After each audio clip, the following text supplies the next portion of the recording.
Welcome to my channel Sheetal education.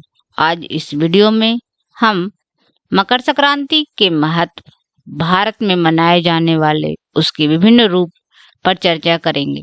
साथ ही इस अवसर पर खाए जाने वाले तिल के स्वास्थ्यवर्धक लाभ पर भी चर्चा करेंगे।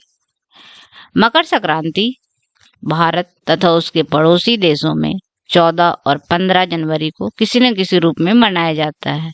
इस दिन सूर्य धनु राशि को छोड़कर मकर राशि में प्रवेश करता है और 14 जनवरी के बाद से सूर्य उत्तर दिशा की ओर अग्रसर होने लगता है। इसलिए कहीं कहीं पे मकर संक्रांति को उत्तरायण भी कहते हैं। ऐसा इसलिए होता है क्योंकि पृथ्वी का झुकाव हर 6 माह के बाद उत्तर और दक्षिण दिशा की ओर होता है। सूर्य के उत्तरायण होने का तात्पर्य है कि पृथ्वी अपने अक्ष पे, जो कि 365 दिन में, पृथ्वी सूर्य के चारों ओर 365 दिन में एक चक्कर लगाती है। तो ये 14 दिसंबर के बाद से ये उत्तर की ओर होने लगती है और 21 जून के बाद से फिर ये दक्षिण की ओर होने लगती है। इसलिए 21 जून को ग्रीष्म अयनांत और 22 दिसंबर को शीत अयनांत बोलते हैं। इसका मतलब है कि ये इस दोनों दिन पूरे पृथ्वी पर दिन और रात बराबर होता है। ये दोनों फिगर में हमने दिखाया। देखिए यहाँ पे कि ये अभी जो दिसंबर इसको अंग्रेजी में दिसंबर सोल्स्ट और इसको जून सोल्स्टिक बोलते हैं। और ये दिसंबर में है जो सूर्य की किरणें मकर रेखा पे सीधे पड़ रही है, और वही जो जून का महीना होता है उसमें कर्क रेखा पे सीधे पड़ती है। तो मकर रेखा पे पड़ने के कारण है कि हमारे यहाँ सर्दी पड़ती है। और मकर संक्रांति भारत के विभिन्न राज्यों में विभिन्न रूप में मनाया जाता है। जैसे दक्षिण भारत के राज्य हैं कर्नाटक, केरल और आंध्र प्रदेश, वहां पे संक्रांति के रूप में, तमिलनाडु में पोंगल, पंजाब और हरियाणा में लोहड़ी, असम में बिहू तथा उत्तर प्रदेश और बिहार ये सब में मकर संक्रांति के रूप में जो इस दिन है तिल को विभिन्न रूपों में खाया जाता है। ये जो छोटा छोटा चिक्की बनाया है ये पंजाब और दिल्ली में खाया जाता है। बाकी तिल के दूसरे रूप है जो बाकी जगह पे खाया जाता है। यहाँ पे गुरुग्राम मैक्स हॉस्पिटल के न्यूट्रिनिस्ट है उपासना शर्मा, उसने कहा है कि sesames and jaggery can be consumed together और by making different recipe it consumption keep blood pressure under control, strengthens bone, improve the digestive system and relieve arthritis pain in the winter season। ये हमने इस website से लिया है। आप इस website पर जाके हेल्थ संबंधी इंफॉर्मेशन ले सकते हैं और यहाँ से पे ही यहाँ ये हमने लिया है। तो और इस दिन जो तिल और गुड़ का कॉम्बिनेशन में खाया जाता है, ऐसा माना जाता है कि ये इन दोनों का मिलन, मतलब तिल और गुड़ का मिलन सूर्य और शनि का मिलन है। तो इसलिए इसके साथ खाने से शरीर में शनि और सूर्य का संतुलन बना रहता है और शुभता का प्रतीक माना जाता है। तिल में मैग्नीशियम होता है जो बीपी को कम करता है। तिल में जो उपस्थित तेल होता है वो सर्दियों में गर्माहट प्रदान करता है जो कि हमें कड़ाके की सर्दी से बचाता है। इसके अलावा हमारी दैनिक जरूरतों का 22% कैल्शियम इससे मिलता है जो कि हमारी हड्डियों को मजबूत करता है। तिल में मौजूद एंटी इन्फ्लेमेटरी गुण होता है जो गठिया दर्द के साथ साथ सूजन में भी राहत दिलाता है।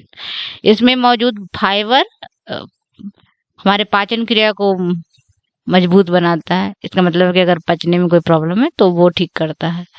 इसमें एलडीएल और उच्च ट्राइग्लिसराइड को कम करने में यह मदद करता है। यह पॉली अनसेचुरेटेड और fatty acid, mono unsaturated fatty acid का एक बहुत अच्छा स्रोत है जो कि हमारे स्वास्थ्य के लिए काफी लाभदायक है। इसके अलावा इसमें प्रोटीन और आवश्यक एमिनो एसिड जैसे मिथियोनाइन, एब्सिस्टिन होता है जिसका कि फलियों में कमी होता है। फलियों का मतलब है कि दलहन में जिसकी कमी होता है तो वो भी उस प्रोटीन की भी, मतलब वो एक बिल्कुल कॉम्प्लेक्स टाइप का जो प्रोटीन है वो भी हम तिल से प्राप्त कर लेते हैं, इसलिए इसको खाया जाता है।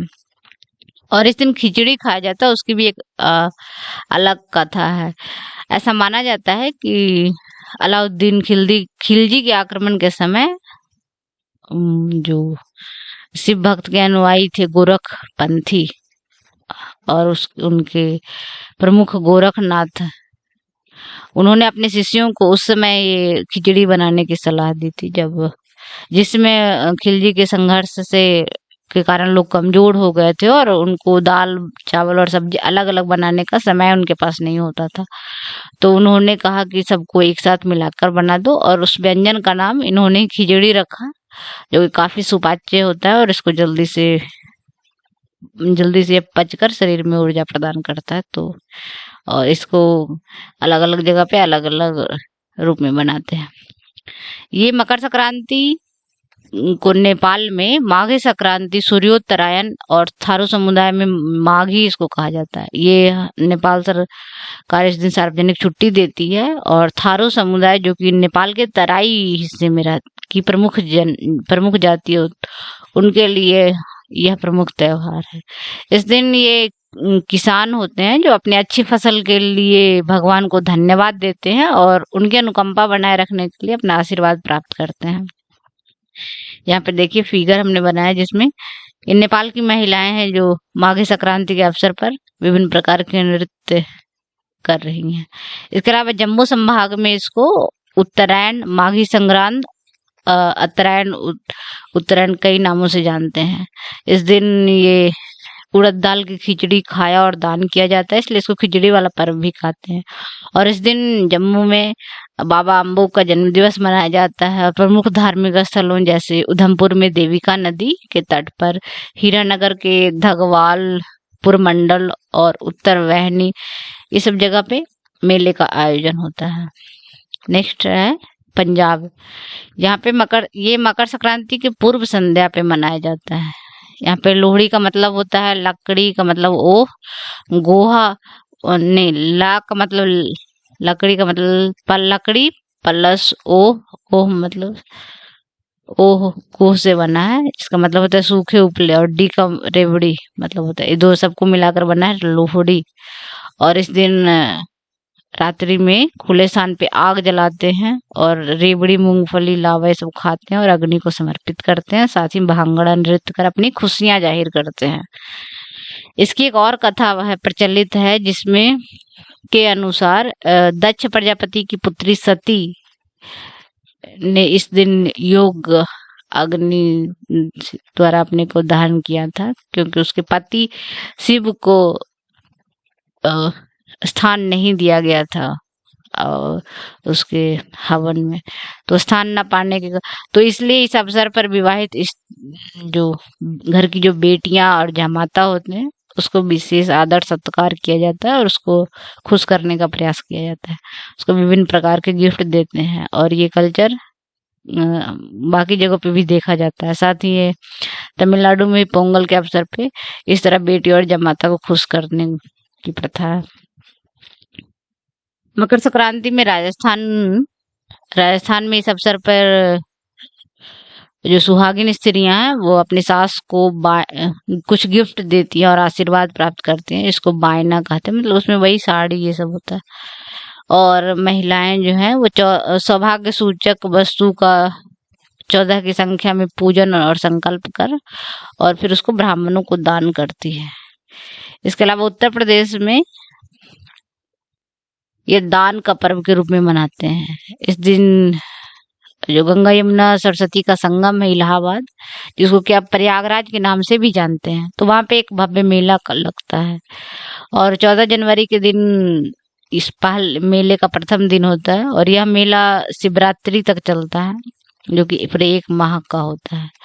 और ये 14 दिसंबर से 14 जनवरी तक का टाइम होता है। उसको खरमास कहा जाता है। उस टाइम पे कुछ किसी भी अच्छे काम को नहीं किया जाता, जैसे शादी विवाह ये सब। और उत्तर प्रदेश में भी इसको खिचड़ी पर्व के रूप में मनाते हैं, मतलब खिचड़ी खाना, दान देना, ये सब। और नेक्स्ट है आपका ये बिहार बिहार में इसको मकर संक्रांति को तिल संक्रांति या तिला संक्रांति कहते हैं। इस दिन दही, चूड़ा, गुड़, तिलकुट ये सब में खाते हैं और शाम में खिचड़ी भी खाते हैं।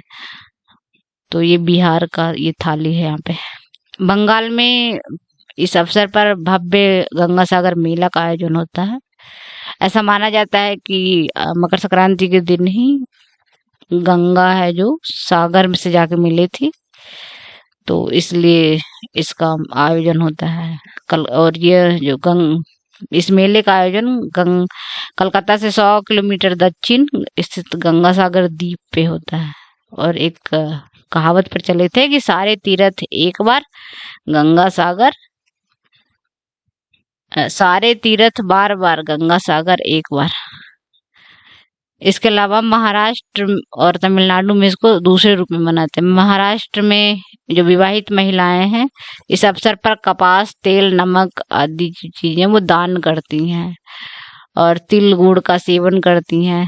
उससे व्यंजन बनाया जाता है। तिल गुड़ के हलवे बांटने की प्रथा होती है। लोग तिल गुड़ देते समय बोलते हैं, तिल गुड़ घ्या आनी गोड़ गोड़ बोल, अर्थात तिल गुड़ लो और मीठा मीठा बोलो।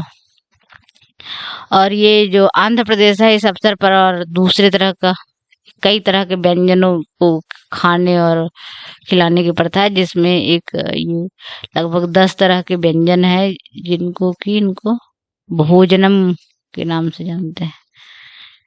तमिलनाडु में पोंगल के रूप में मनाया जाता है। इसमें जो महिलाएं हैं, जैसे बिहार में छठ व्रत होता है उस तरह से ये सार्वजनिक जगहों पे जाकर खीर बनाते हैं, फिर उसको भगवान को समर्पित करते हैं और खुशी मनाते हैं। यहाँ पे पोंगल 4 दिन मनाते हैं, जिसमें पहला दिन भोगी पोंगल होता है। इस दिन कूड़ा करकट इकट्ठा कर जलाया जाता है, अर्थात सफाई करना, ये पहला दिन हुआ। दूसरा दिन सूर्य पोंगल, इस दिन लक्ष्मी जी की पूजा होती है। और तीसरे दिन मट्टू पोंगल अथवा केन्नू पोंगल। और इस दिन खीर तो बनाते हैं तीनों दिन, और इस दिन है जो विशेष पशुधन की पूजा करते हैं। और चौथा दिन अंतिम दिन होता है कन्या पोंगल। इसका मतलब उसको दिन सत्कार देना। पोंगल मनाने के लिए वो खुले मिट्टी में खीर बनाते हैं बाहर में और फिर सब चढ़ाते हैं। तो ये सब है। यदि आपको मेरा लेक्चर पसंद आ रहा हो तो प्लीज मेरे चैनल को सब्सक्राइब करें। Thank you for listening my lecture.